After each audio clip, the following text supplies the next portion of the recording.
Hello, my name is Rachel Pan, and I am presenting a systematic literature review on the application of 3D bioprinting technology in articular joint regeneration.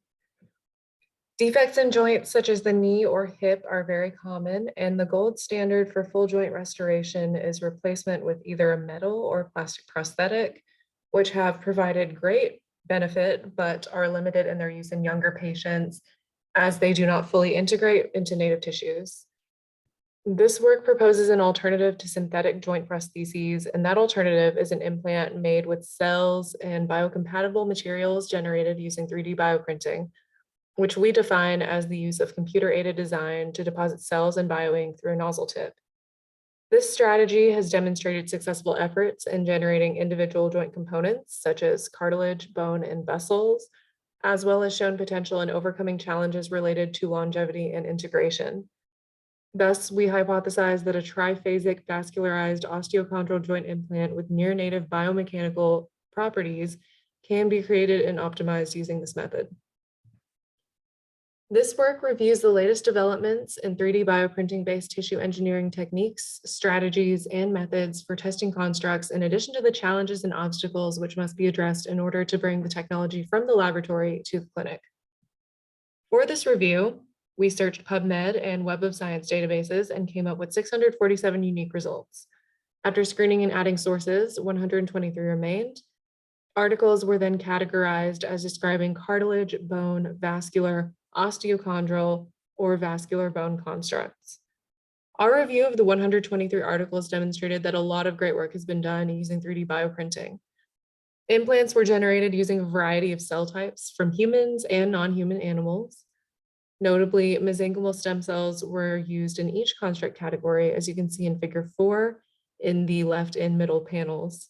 This is consistent with these tissues' embryonic origins, and predictably, human umbilical vein endothelial cells were most frequently featured in vasculature and vascular bone. In the upper right heat map, we see that gelatin-derived materials were the most used biomaterials overall, likely owed to their accessibility and the abundance of options for chemical modification, which allows engineers to finely tune mechanical and biochemical attributes, such as rigidity and controlled release of growth factors. This now brings us to methods of construct and ink characterization.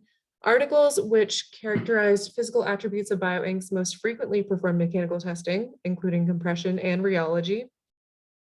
In vitro, the most assessed parameter was viability, whether through live dead staining, nucleic acid quantification, or another method. While each article performed in vitro testing, only 27% of all articles reported in vivo experiments. While our findings were very impressive, there is still much work to be done before reaching the clinic. Bioinks frequently underwent physical characterization, though no articles evaluated standards to which physical attributes should be compared.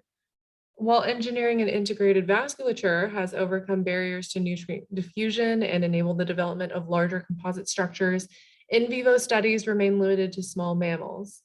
Long-term animal studies should be performed to ensure grafts survive for years, as well as demonstrate a range of motion and load-bearing capacity comparable to those of native joints.